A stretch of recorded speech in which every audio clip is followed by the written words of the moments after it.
Hello everyone, welcome to my channel. Previous ವಿಡಿಯೋಸಲ್ಲಿ ತಿಳಿಸಿದಂಥ ಮಾಹಿತಿ ಎಲ್ಲ ನಿಮಗೆ ಉಪಯುಕ್ತ ಆಗಿದೆ ಅಂದ್ಕೊಳ್ತೀನಿ. ನಿಮ್ಮ ಒಪಿನಿಯನ್, ನಿಮ್ಮ ಪ್ರಶ್ನೆ ಏನೇ ಇದ್ದರೂ ಕಮೆಂಟ್ ಸೆಕ್ಷನಲ್ಲಿ ಕಮೆಂಟ್ ಮಾಡಿ. ಇವತ್ತು ರೋಬೋಟಿಕ್ ಅಫರ್ಮೇಷನ್ಸ್ ಬಗ್ಗೆ ತಿಳಿಸ್ತೀನಿ. ತುಂಬ ಪ್ರಶ್ನೆಗಳು ಬಂದಿದೆ ರೋಬೋಟಿಕ್ ಅಫರ್ಮೇಷನ್ಸ್ ಬಗ್ಗೆ. ಸೊ ಅದ್ರ ಬಗ್ಗೆ ಇವತ್ತು ತಿಳಿಸ್ತೀನಿ. ಅಫರ್ಮೇಷನ್ಸ್ ಬಗ್ಗೆ ತಿಳಿಸಿದ್ದೆ ಪ್ರೀವಿಯಸ್ ವಿಡಿಯೋಸಲ್ಲಿ. ಇವತ್ತು ರೋಬೋಟಿಕ್ ಅಫರ್ಮೇಷನ್ಸ್ ಬಗ್ಗೆ ತಿಳಿಸ್ತೀನಿ. ತುಂಬ ಪ್ರಶ್ನೆಗಳು ಬಂದಿದೆ. ಈಗ ತುಂಬ ಜನರ ಒಂದು ಪ್ರಶ್ನೆ ಏನು ಅಂತಂದರೆ, ಆ ರೋಬೋಟಿಕ್ ಅಫರ್ಮೇಷನ್ಸ್ ಫಾಸ್ಟಾಗಿ ವರ್ಕ್ ಆಗುತ್ತೆ ಅಂತ ತುಂಬ ಜನ ಹೇಳ್ತಾರೆ. ಅದು ನಿಜಾನಾ ಅಂತ ಪ್ರಶ್ನೆಗಳು ಬಂದಿದೆ. ಖಂಡಿತ ನಿಜ. ಯಾಕೆಂದರೆ ಅಫರ್ಮೇಷನ್ಸ್ ನಾವು ಮಾಡ್ತಾ ಇರೋದೇ ನಮ್ಮ ಸಬ್ಕಾನ್ಷಿಯಸನ್ನು ಪ್ರೋಗ್ರಾಮ್ ಮಾಡೋದಕ್ಕೆ ಅಂತ. ಸೊ ನಮ್ಮ ಸಬ್ಕಾನ್ಷಿಯಸ್ ಹೇಗೆ ಅದು ರೀಪ್ರೋಗ್ರಾಮ್ ಆಗುತ್ತೆ, ಒಂದು ಪದ ನಾವು ಅದನ್ನೇ ರಿಪೀಟ್ ಮಾಡ್ತಾ ಇದ್ದೀವಿ ಅಂತಂದಾಗ ನಮ್ಮ ಮನಸ್ಸಿನಲ್ಲಿ ಕೆಲವೊಂದು ಬದಲಾವಣೆಗಳು ಆಗ್ತಾ ಬರುತ್ತೆ. ಸೊ ನಮ್ಮ ಮೆದುಳಿನಲ್ಲಿ ಕೆಲವೊಂದು ಕೆಮಿಕಲ್ಸ್ ರಿಲೀಸ್ ಆಗುವಂಥದ್ದು ಇರ್ಬೋದು. ಸೊ ಯಾವ ವಿಚಾರದ ಬಗ್ಗೆ ನಾವು ಅಫರ್ಮೇಷನ್ಸ್ ಮಾಡ್ತೀವಿ ಅದನ್ನು ಪಡ್ಕೊಳ್ಳೋದಕ್ಕೆ ಏನೇನು ಬೇಕಾಗುತ್ತೆ ಅದಕ್ಕೆ ಬೇಕಾದಂಥ ಸಿದ್ಧತೆಗಳನ್ನು ಯೂನಿವರ್ಸ್ ಮಾಡ್ತಾ ಹೋಗುತ್ತೆ. ಸೊ ಇದೆಲ್ಲ ಒಂದು ಕನೆಕ್ಷನ್ಸ್ ಆಗಿರುತ್ತೆ. ಸೊ ಯೂನಿವರ್ಸಲ್ ಪವರ್ಗೂ ನಮ್ಮ ಒಂದು ಎನರ್ಜಿಗೂ ಒಂದು ಕನೆಕ್ಷನ್ಸ್ ಆಗುತ್ತೆ. ಅಂದರೆ ಆ ಒಂದು ಅಫರ್ಮೇಷನ್ ನಾವು ರಿಪೀಟ್ ಮಾಡ್ತಾ ಸೊ ನಮ್ಮ ಆ ಒಂದು ಸಬ್ಕಾನ್ಷಿಯಸ್ ಮೈಂಡ್ ಪ್ರೋಗ್ರಾಮ್ ಮಾಡ್ತಾ ಇರ್ತೀವಿ ನಾವು. ಸೊ ನಾವು ಏನು ಪಡ್ಕೋಬೇಕು ಅಂತ ಇರ್ತೀವಿ ಅದಕ್ಕೆ ಒಂದು ಬ್ರಿಡ್ಜ್ ಥರ ನಾವು ಒಂದು ಕನೆಕ್ಷನನ್ನು ಮಾಡ್ಕೊಳ್ತೀವಿ. ಸೊ ಈ ಅಫರ್ಮೇಷನ್ಸ್ ಎಲ್ಲ ಒಂದು ಬ್ರಿಡ್ಜ್ ಇದ್ದ ಹಾಗೆ.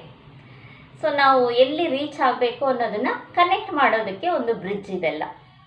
ಸೊ ಯಾವುದೋ ಒಂದು ಜಾಬ್ ಇರಬಹುದು, ಏನೋ ಒಂದು ಪಡ್ಕೋಬೇಕು, ಒಂದು ಒಳ್ಳೆಯ ಆರೋಗ್ಯ ಇರಬಹುದು. ಸೊ ನಿಮ್ಮ ವಿಶ್ವಾಸ ಏನಿದೆ ಅದಕ್ಕೆ ತಕ್ಕ ಹಾಗೆ ಆ ಒಂದು ಸಿದ್ಧತೆಗಳನ್ನು ಮಾಡ್ತಾ ಹೋಗುತ್ತೆ ಯೂನಿವರ್ಸ್. ಸೊ ಅಂಥ ಒಂದು ಪವರ್ ಈ ಅಫರ್ಮೇಷನ್ಸ್ಗೆ ಇರುತ್ತೆ. ಸೊ ನಮಗೆ ಏನು ಬೇಕು ಅನ್ನೋದನ್ನು ಪಡ್ಕೊಳ್ಳೋದಕ್ಕೆ ಅದು ಒಂದು ಬ್ರಿಡ್ಜ್ ಥರ ಕೆಲಸ ಮಾಡುತ್ತೆ. ಒಂದು ಗೋಲ್ ಸೆಟ್ ಮಾಡ್ಕೊಂಡಿರ್ತೀವಿ. ಸೊ ಇಲ್ಲಿ ನಾನು ರೀಚ್ ಆಗಬೇಕು, ಸೊ ಒಂದು ಅಚೀವ್ಮೆಂಟ್ ಮಾಡಬೇಕು, ನಾನು ಸಕ್ಸಸ್ಫುಲ್ ಆಗಬೇಕು ಅಂತ. ಸೊ ತುಂಬ ಒಂದು ಅಡೆತಡೆಗಳಿರಬಹುದು, ಏನೋ ಒಂದು ಬ್ಲಾಕೇಜಸ್ ಇರಬಹುದು, ಅದೆಲ್ಲ ಕ್ಲಿಯರ್ ಆಗ್ತಾ ಬರುತ್ತೆ ನಾವು ಅಫರ್ಮೇಷನ್ಸ್ ಮಾಡ್ತಾ. ಸೊ ಅದು ಹೇಗಾಗುತ್ತೆ ಅನ್ನೋದ್ರ ಬಗ್ಗೆ ಚಿಂತೆ ಮಾಡಬೇಡಿ. ಹೇಗೆ ಅನ್ನೋಂಥ ಪ್ರಶ್ನೆನೇ ಬರಬಾರ್ದು. ಹೇಗೋ ಒಂದು ಆಗುತ್ತೆ, ಏನೋ ಒಂದು ಮ್ಯಾಜಿಕ್ ಆಗುತ್ತೆ, ಮಿರಾಕಲ್ ಆಗುತ್ತೆ. ನಿಮ್ಮ ಲಾಜಿಕ್ ಮೈಂಡನ್ನು ಆಫ್ ಮಾಡಿಟ್ಬೇಡಿ. ಲಾಜಿಕ್ ಆಗಿ ಥಿಂಕ್ ಮಾಡಿದಾಗ ಏನಾಗುತ್ತೆ, ತುಂಬ ಪ್ರಶ್ನೆಗಳು, ಡೌಟ್ಸು ಬರ್ತಾ ಇರುತ್ತೆ. ಹೇಗಾಗುತ್ತೆ, ಸಾಧ್ಯನಾ ಇದು ಅನ್ನೋಂಥ ಡೌಟ್ಸ್ ಬರುತ್ತೆ. ಸೊ ಆ ಲಾಜಿಕ್ ಮೈಂಡನ್ನು ಆಫ್ ಮಾಡಿ ಆ ಒಂದು ಮ್ಯಾಜಿಕಲ್ ಮೈಂಡನ್ನು ಆನ್ ಮಾಡಬೇಕಾಗತ್ತೆ. ಸೊ ಮ್ಯಾಜಿಕ್ ಕಡೆ ನೀವು ಫೋಕಸ್ ಮಾಡಿ. ಏನೋ ಒಂದು ಮ್ಯಾಜಿಕ್ ಆಗುತ್ತೆ, ಏನೋ ಒಂದು ಮಿರಾಕಲ್ ಆಗುತ್ತೆ. ಸೊ ಆ ಎಂಡ್ ರಿಸಲ್ಟ್ ಬಗ್ಗೆ ಫೋಕಸ್ ಮಾಡಿ ಅಂತ ಯಾವಾಗಲೂ ಹೇಳ್ತಾ ಇರ್ತೀನಿ.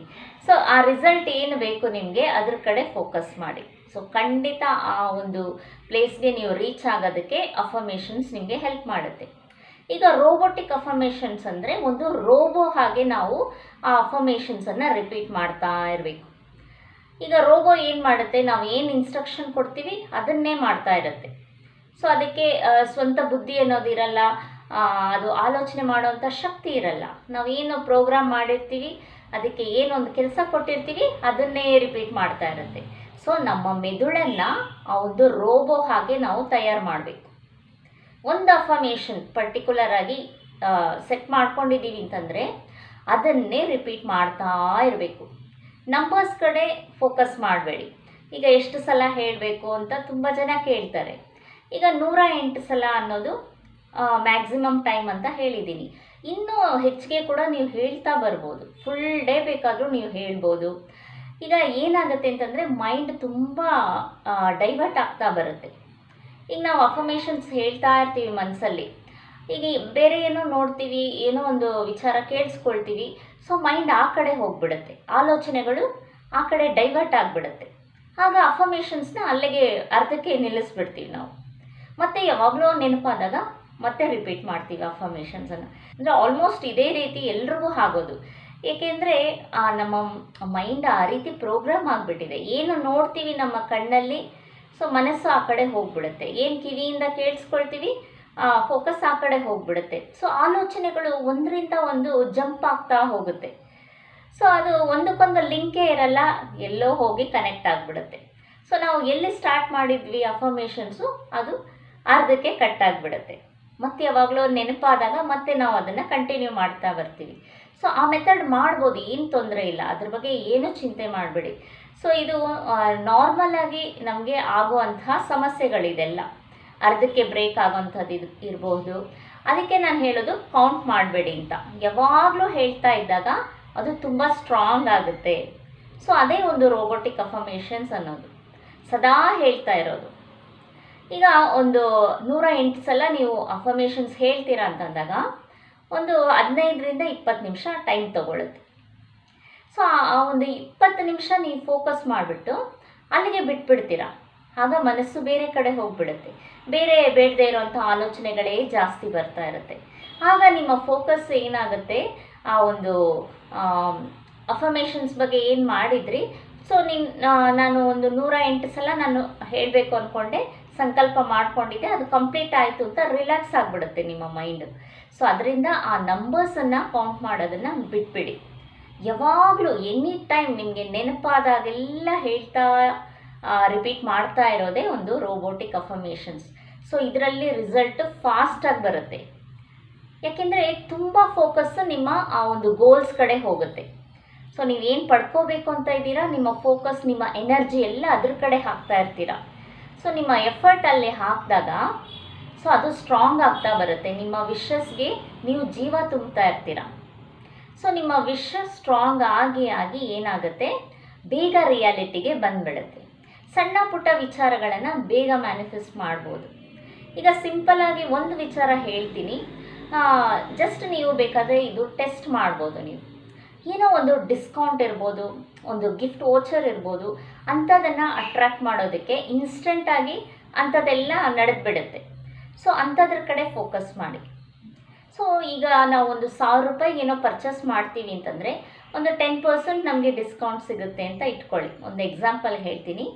ಆಗ ಒಂದು 100 ರೂಪಾಯಿ ನೀವು ಉಳಿಸ್ಬಹುದು. ನಿಮಗೆ ಒಂದು ಕ್ಯಾಶ್ ಬ್ಯಾಕ್ ಇರ್ಬೋದು, ಅಥವಾ ಏನೋ ಒಂದು ಆಫರ್ ಇರ್ಬೋದು, ಗಿಫ್ಟ್ ವೋಚರ್ಸ್ ಇರ್ಬೋದು, ಏನೋ ಕೊಡ್ತಾರೆ, ಒಂದು 500 ರೂಪಾಯಿ ವೋಚರ್ ಕೊಡ್ತಾರೆ ಏನೋ ಪರ್ಚೇಸ್ ಮಾಡಿದಾಗ. ಸೊ ಅದೆಲ್ಲ ನಿಮಗೆ ಒಂದು ಗಿಫ್ಟ್ ಬಂದ ಹಾಗೆ, ಫ್ರೀಯಾಗಿ ನಿಮಗೆ ಬಂದ ಹಾಗೆ. ಸೊ ಆ ಒಂದು ಡಿಸ್ಕೌಂಟ್ ಸಿಕ್ಕಿದಾಗ ಏನೋ ಒಂದು ಖುಷಿ ಅನಿಸುತ್ತೆ. ಸೊ 100 ರೂಪಾಯಿ ನಿಮಗೆ ಒಂದು ಕ್ಯಾಶ್ ಬ್ಯಾಕ್ ಬಂದರೆ ಕೂಡ ಒಂದು ಖುಷಿ ಆಗುತ್ತೆ. ಏನೋ ಒಂದು ಸರ್ಪ್ರೈಸ್ ಆಗಿ ನಿಮಗೆ ಸಿಕ್ಕಿರುತ್ತೆ, ಅದು ನೀವು ಎಕ್ಸ್ಪೆಕ್ಟೇ ಮಾಡಿರಲ್ಲ.